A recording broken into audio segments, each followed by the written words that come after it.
Allahu Akbar, Allahu Akbar, Allahu Akbar, Allahu Akbar, Allahu Akbar, Allahu Akbar. La ilaha illallah, Allahu Akbar, Allahu Akbar, walillahil hamd. Bismillah, alhamdulillah, alhamdulillahilladzi ja'ala Islam aqidah wa biqur'ani imamah. Assalatu wassalamu ala rasulillah wa ala alihi wa ashabihi ila yaumil qiyamah. Amma ba'd, fa ya ibadallah, usikum binafsi bitaqwallah faqad fazal muttaqun. Qala Allah ta'ala fi kitabihil karim wa huwa asdaqul qailin. A'udzu billahi minasy syaithanir rajim. Bismillahirrahmanirrahim. Ya ayyuhalladzina amanu taqullaha haqqa tuqatih wa la tamutunna illa wa antum muslimun. Wa qala aidan, Bismillahirrahmanirrahim. Ya ayyuhalladzina amanu dukhulu fis-silmi kaffah wa la tattabi'u khutuwatis syaitan innahu lakum aduwwun mubin. Wa qala aidan, Bismillahirrahmanirrahim. Inna Allaha wa malaikatahu yusalluna 'alan nabi ya ayyuhalladzina amanu sallu 'alaihi wa sallimu taslima. Al-ayah sadaqallahul azim. Hadirin sidang jemaah sidang salat Idul Adha yang sama-sama mengharap ridha Allah Subhanahu wa taala. Pertama, khatib wasiat untuk bersama-sama meningkatkan ketakwaan kita kepada Allah Subhanahu wa taala, terkhusus untuk diri khatib, umumnya untuk seluruh hadirin jemaah sidang salat Idul Adha pada pagi hari ini. Hadirin jemaah sidang salat Idul Adha yang dirahmati Allah Subhanahu wa taala, kita bersyukur atas nikmat yang Allah berikan kepada kita sampai pada pagi ini. Dan seterusnya kita harus senantiasa bersyukur, karena ternyata di hari yang agung, di hari yang mulia ini, Allah masih berikan kita nikmat untuk hidup dan beribadah. Allah masih berikan kita nikmat sehat, dan yang paling istimewa, Allah masih titipkan nikmat istiqomah. Masih ada nikmat iman dan Islam dalam diri kita. Inilah hadirin nikmat yang kelak menjadi salah satu nikmat yang mampu menjauhkan dari azab Allah Subhanahu wa taala. 3 nikmat besar yang sudah Allah berikan kepada kita: nikmat hidup untuk beribadah, nikmat iman dan nikmat Islam. Lalu pertanyaannya, bagaimanakah cara mensyukuri nikmat yang Allah berikan ini? Allah berfirman dalam Al-Quran surah Al-Kautsar, A'udzu billahi minasyaitonir rajim. Bismillahirrahmanirrahim. Inna a'tainakal kautsar fasholli li rabbika wanhar. Cara untuk mensyukuri nikmat yang telah diberikan oleh Allah kepada kita adalah dengan fasholli li rabbika, yaitu dengan mendirikan salat kepada Allah Subhanahu wa taala. Salat sudah senantiasa kita dirikan, termasuk salat Id pada pagi hari ini. Tapi selesai salat tinggal ada satu perintah lagi, yaitu wanhar, berkurbanlah. Insyaallah pada pagi ini kita akan melaksanakan perintah Allah berkurban tersebut. Allahu Akbar, Allahu Akbar, Allahu Akbar. Hari ini 10 Zulhijjah, umat Islam di seluruh penjuru dunia yang jumlahnya lebih dari 1,7 miliar sedang beridul adha. Hari raya yang disambut dengan takbir, tahmid dan tahlil, yang sebenarnya kita sedang memproklamirkan di hadapan kuasa Allah, mengakui kekerdilan dan kerendahan kita di hadapan Allah Subhanahu wa taala. Serempak kita mengatakan takbir, mengucapkan takbir Allahu Akbar, Allah Maha Besar. Karena ucapan takbir bukanlah sekedar gerak bibir tanpa arti, tapi juga butuh pengakuan dari dalam hati. Maka lewat momentum khutbah Idul Adha ini, kita akan memetik hikmah terbesar dari Idul Adha. Apa hikmah terbesar dari Idul Adha ini? Yang pertama adalah bersatunya umat Islam. Persatuan ini bisa kita saksikan saat ini. Lebih dari 3 juta umat muslim hari ini berada di tengah kota suci, melaksanakan ibadah, menunaikan perintah Allah dalam haji.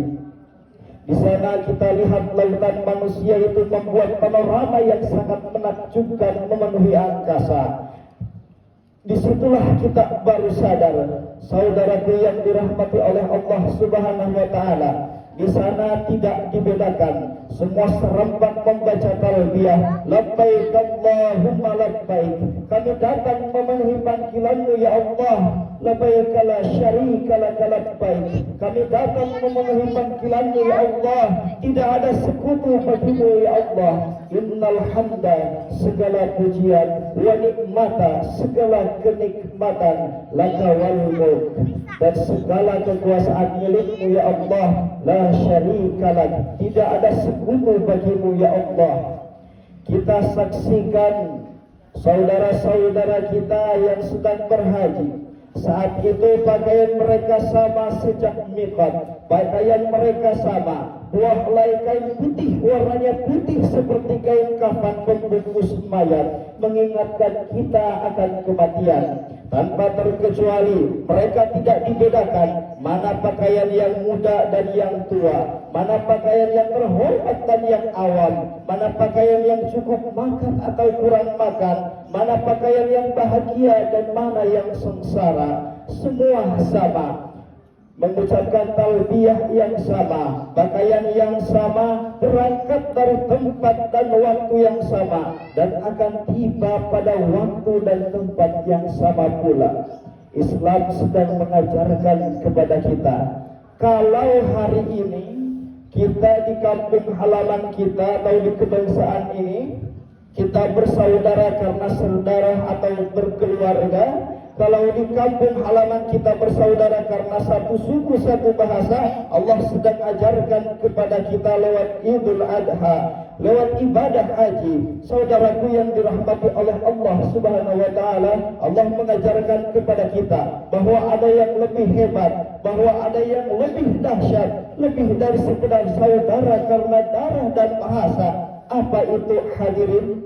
Yaitu bersaudara karena kalimat La ilaha illallah Muhammadur Rasulullah, bersaudara karena keyakinan Allahu Akbar, Allahu Akbar, Allahu Akbar, walillahil hamd. Yang kedua, hikmah dari Idul Adha hari ini, kita perlu belajar dari kisah Nabi Ibrahim alaihissalam. Nabi Ibrahim alaihissalam adalah seorang nabi yang dinobatkan menjadi khalilullah atau kekasih Allah. Namanya tertulis, namanya termaktub 69 kali di dalam Al-Quran. Bahkan namanya dijadikan nama surah di dalam Al-Quran. Namanya disebut dalam bacaan sholat, dalam tahiyat yang kita baca. Terdapat nama Nabi Ibrahim alaihissalam.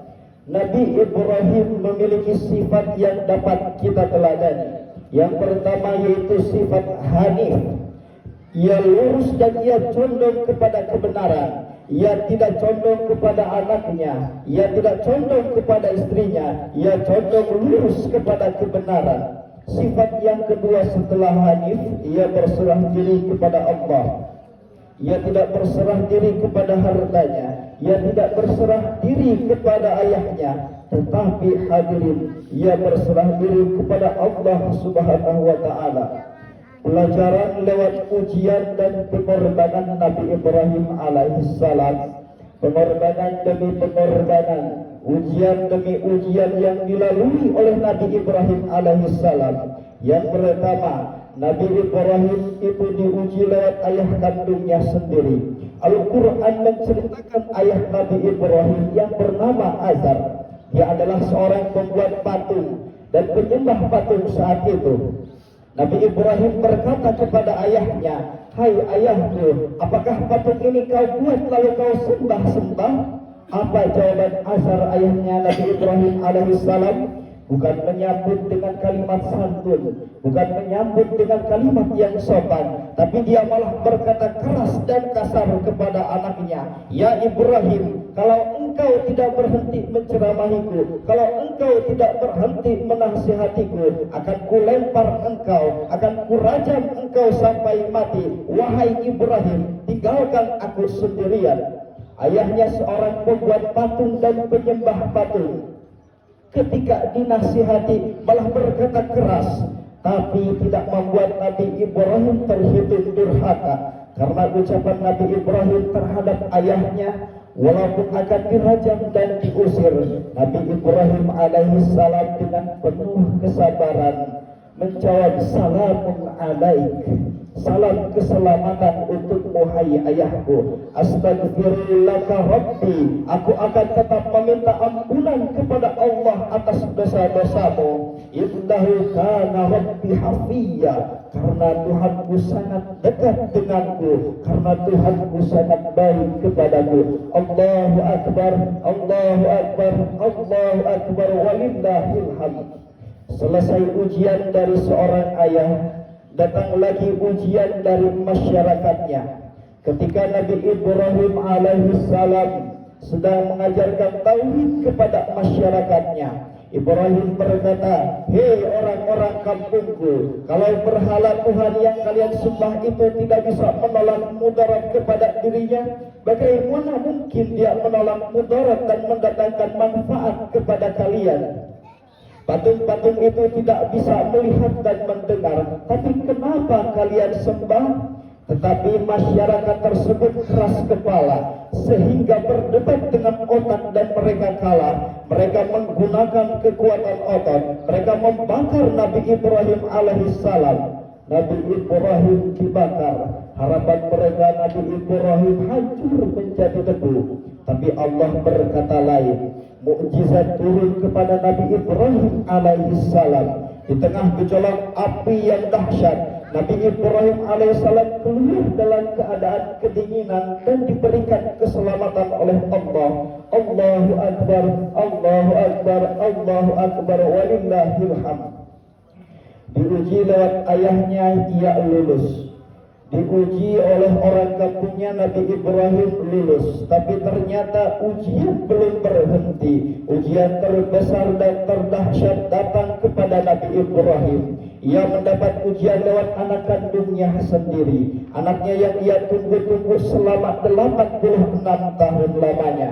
86 tahun ia berdoa, "Rabbi habli minas sholihin." Ya Allah, karuniai aku anak yang soleh. Setelah anak itu lahir dan tumbuh besar, ternyata ujian belum selesai. Begitulah orang-orang yang beriman. Hadirin, andai di sini kita sudah istiqomah sholat, istiqomah dalam berpuasa, sudah zakat, bahkan sudah berhaji dan sudah umrah, tapi ujian tetap datang terus menerus. Hadirin, jangan berkeluh kesah. Itu artinya Allah ingin menempatkan kita di tempat yang terpuji. Tegarlah hadapi ujian Allah, ujian yang Allah berikan kepada kita. Ujian terbesar Nabi Ibrahim ketika Allah perintahkan untuk menyembelih anak yang ditunggunya selama 86 tahun itu. Begitu termaktub di dalam Al-Quran surah As-Saffat ayat 101 sampai ayat 110. Ya anakku, aku bermimpi, aku melihat dalam mimpi itu aku menyembelihmu.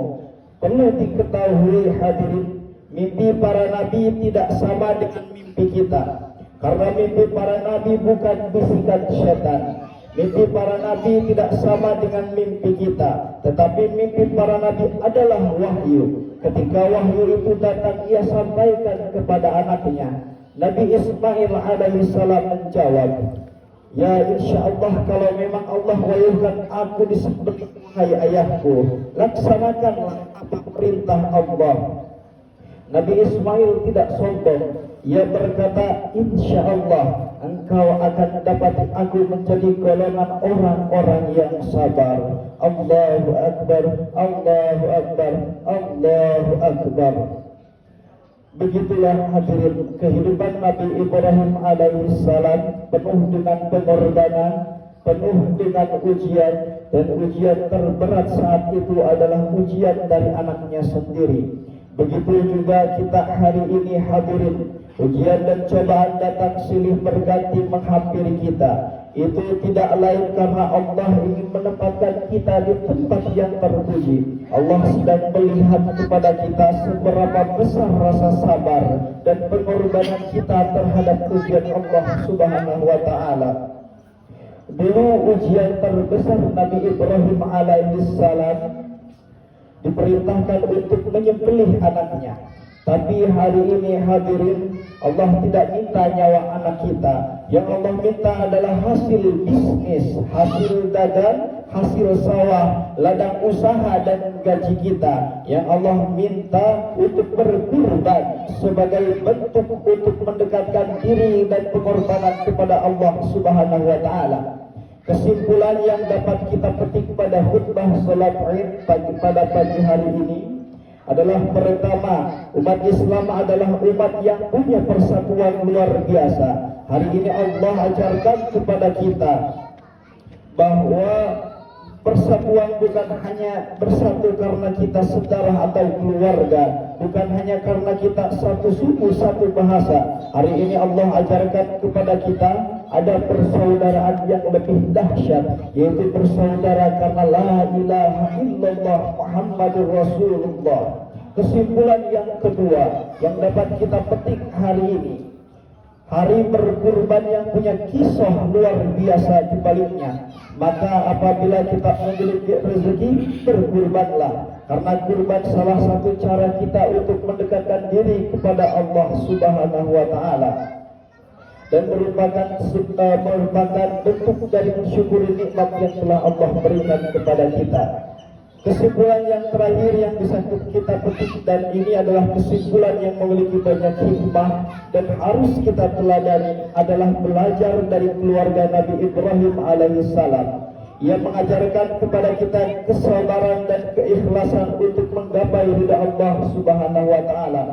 Mudah-mudahan kita senantiasa menjadi hamba yang bersyukur, bersabar, dan mendapatkan ridha Allah Subhanahu wa Ta'ala. Amin, amin ya Allah ya Rabbal Alamin. Barakallahu lakum fil Qur'anil azim wa iyyakum bima fihi minal ayati wa dzikril hakim. Taqabbala minni wa minkum tilawatahu innahu huwas sami'ul alim. Allahumma shalli wa sallim wa barik bi jalalika wa kamalika ala jayyidi ibadika wa israfil